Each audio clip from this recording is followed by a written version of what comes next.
Welcome back to Rams Up, your favorite LA Rams podcast. We are part of the Fans First Sports Network. You can follow us on our YouTube channel as well at LA Rams Up.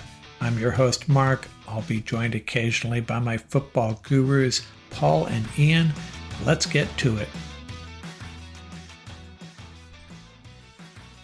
What's going on, Ram fans? We have our Super Bowl matchup. It'll be the Philadelphia Eagles versus the Kansas City Chiefs. The Eagles taking care of the Commanders pretty easily, 55-23, and the Chiefs over the Bills, 32-29. It was nip and tuck there at the end. Now, the Eagles, I have to say, seeing Barkley tear off for 62 yards made me feel a little bit better about our Rams. He had done that to us, 3 times? So maybe it's not just us. Maybe it is Barkley is that good.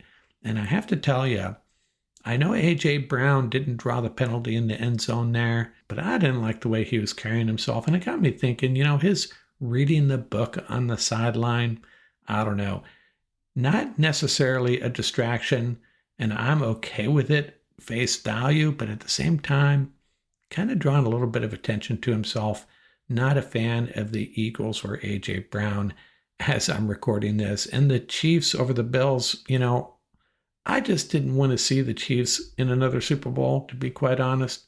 And thankfully, they did not benefit from a roughing call. I don't think the Bills were going to draw a roughing call in this game, no matter how hard they tried, as much heat as the league has received for the treatment, the protection Mahomes has been receiving, and trying to draw a penalty, running out of bounds, all that.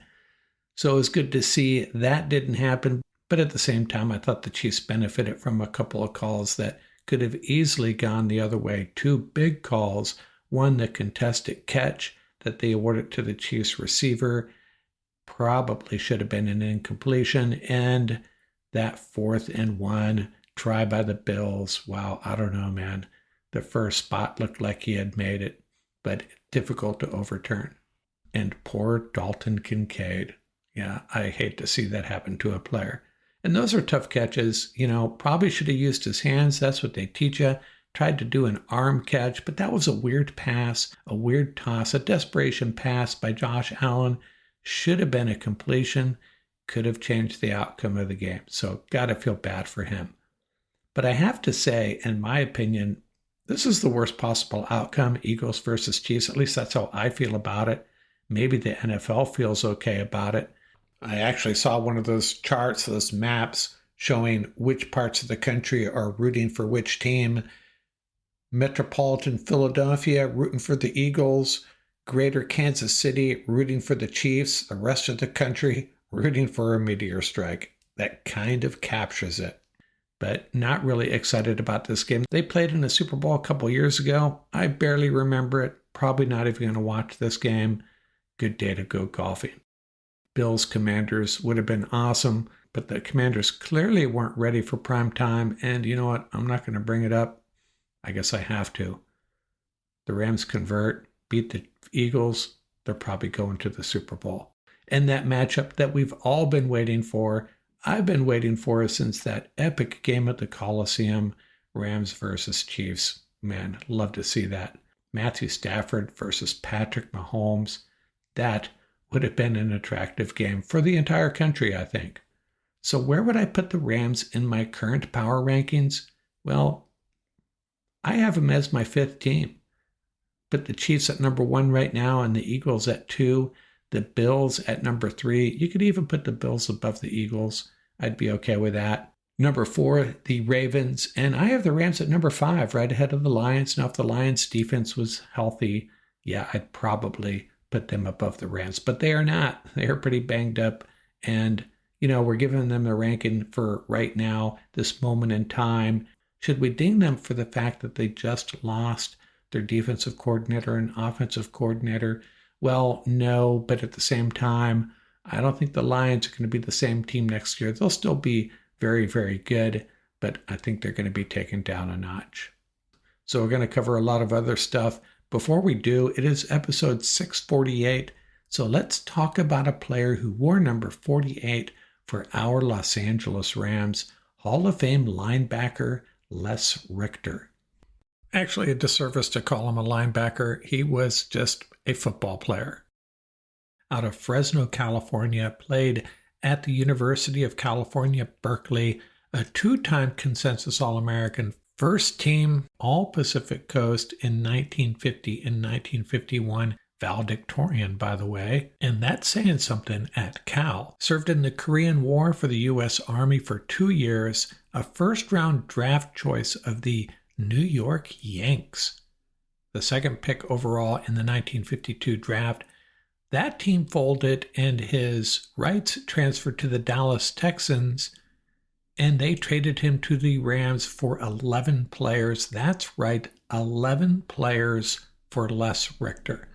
During his 9 years with the Rams, Richter did not miss a game. He was a jack of all trades. He scored 193 points, which included a touchdown, 106 extra points, and 29 field goals. On defense, he intercepted 16 passes, was selected to 8 straight Pro Bowls from 1954 to 1961, and was a 4-time All-Pro selection. And he played center for his final season in 1962 after a teammate was injured. Les Richter, a pure football player, and our number 48 for the Los Angeles Rams. And by the way, he is a member of the Hall of Fame, and in my top 50 all-time Rams countdown I did, was that last summer, I think, he came in as the 21st greatest Ram ever. Back in a minute, we're going to talk about these coaching hires and the remaining vacancy, a little bit about the draft history, quarterback prospects, and some other stuff. And by the way, we have scheduled a live stream event February 12th. Ian, Paul, and I will be going live on the YouTube channel to talk about the Rams 2024 season, free agency, the draft, looking ahead to 2025. We're going to try to touch on everything. Should be lots of fun. So make sure you join us February 12th. Right now scheduled for 7. We may flex it a little bit. Going to be a lot of fun. Please join us. Yeah, I wanted to comment on the coaching hires across the NFL. Now, some of them I like, others not so much. Now, the Cowboys hiring Brian Schottenheimer. This is just typical of the Dallas Cowboys. Well, I should say typical of Jerry Jones. He's hiring a competent guy, that's for sure. Brian Schottenheimer knows how to coach, especially offense. But this is not a game changer, not a culture changer in any fashion. And it goes back to what my special assistant and I have said all along. Jerry Jones wants a spotlight. He's not going to hire a coach that's going to take the spotlight away from him. He would never hire a Ben Johnson or even a Liam Cohen. We'll talk about those hires in a second. Wouldn't want someone like Sean McVay. No, he wants Brian Schottenheimer or someone similar. It could work out for the Cowboys, but I wouldn't be too excited if I was a Cowboy fan. Mike Vrabel seems like a good fit for the Patriots. Kind of feel bad for Jared Mayo. Didn't really get a shot. Aaron Glenn going to the Jets. Is that a big game changer there? I don't know. Very similar to Robert Saleh, in my opinion. Talented guy. Is he a leader of men? We will find out soon. I still lean towards offensive-minded head coaches over defensive-minded, but that's just me. Liam Cohen to the Jags. Now, I kind of agree with Colin Cowherd. There are some instances where you need an X and O's coach, a brilliant mind to come in and lead your team. And there's other times you need a culture changer like Sean McVay was for the Rams.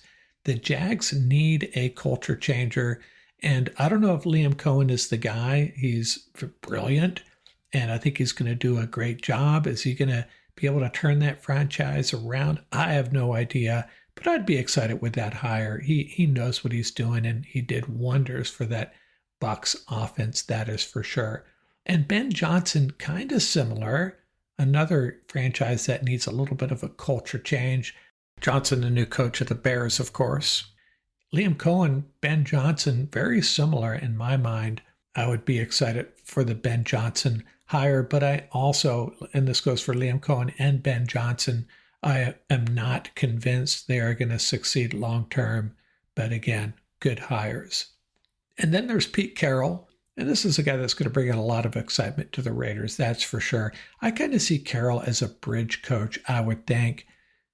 Raiders maybe didn't see anyone out there that they were extremely excited about, younger coaches to bring in.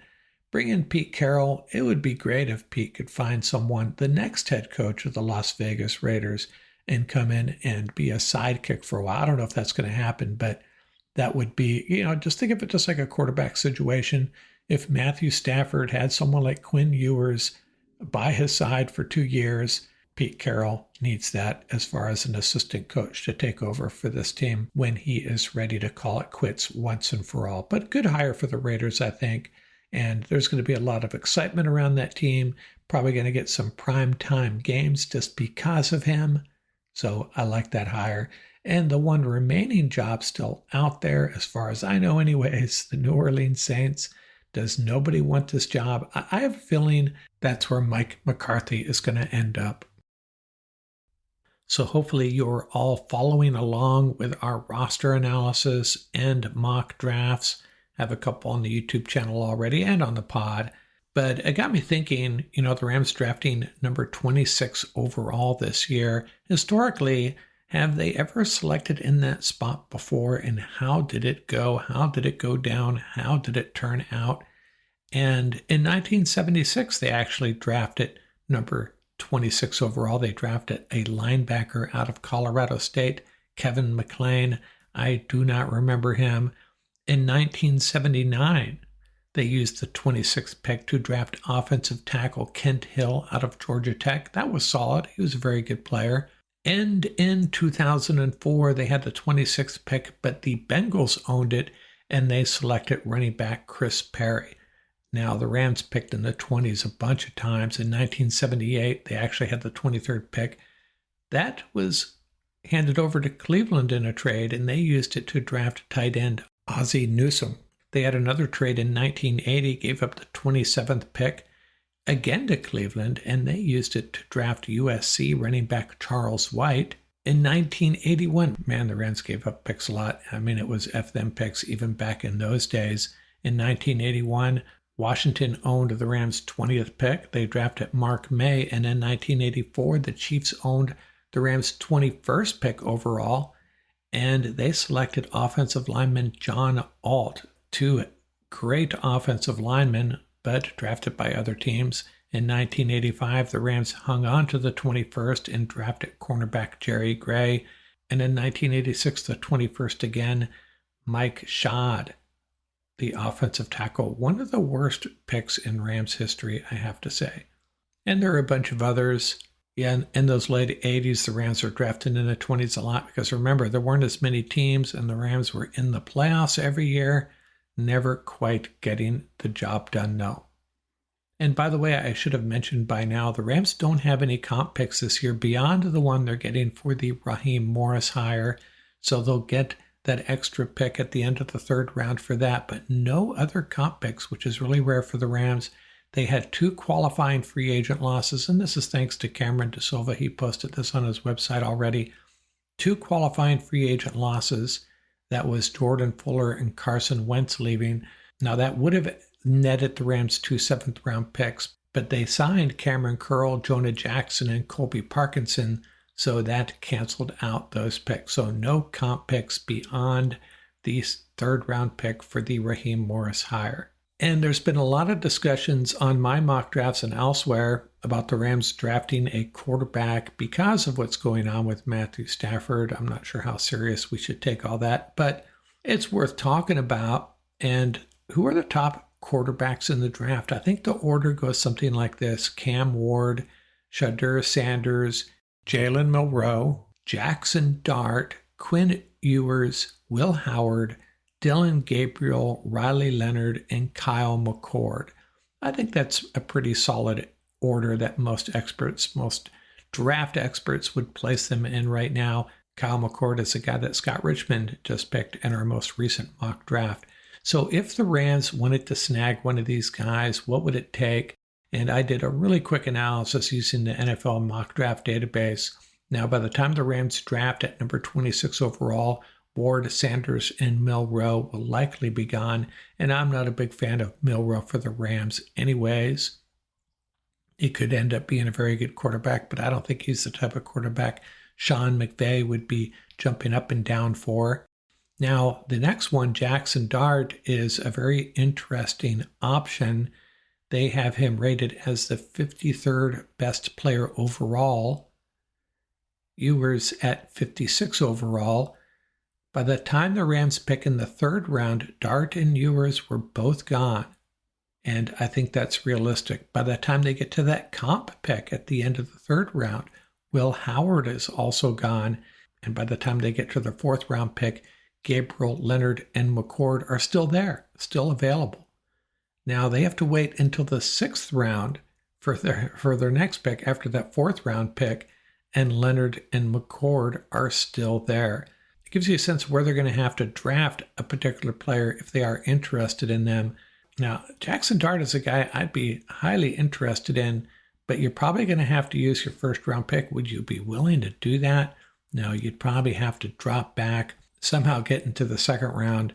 Just wouldn't make sense other than that. And maybe that's why Scott was thinking, Kyle McCord could be there much later. And get you caught up on some other news been posted elsewhere. The Rams have signed a bunch of guys to future contracts, including A.J. Curry.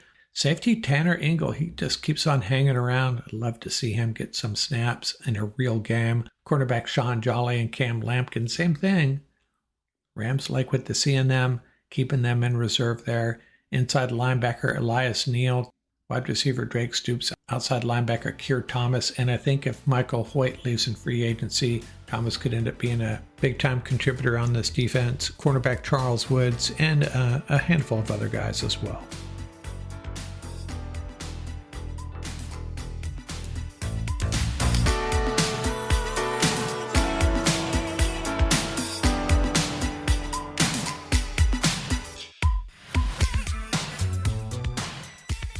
That's going to do it for this episode. Remember, you can reach us at ramsuppodcast@gmail.com. And don't forget about our YouTube channel. Our handle is at laramsup.com.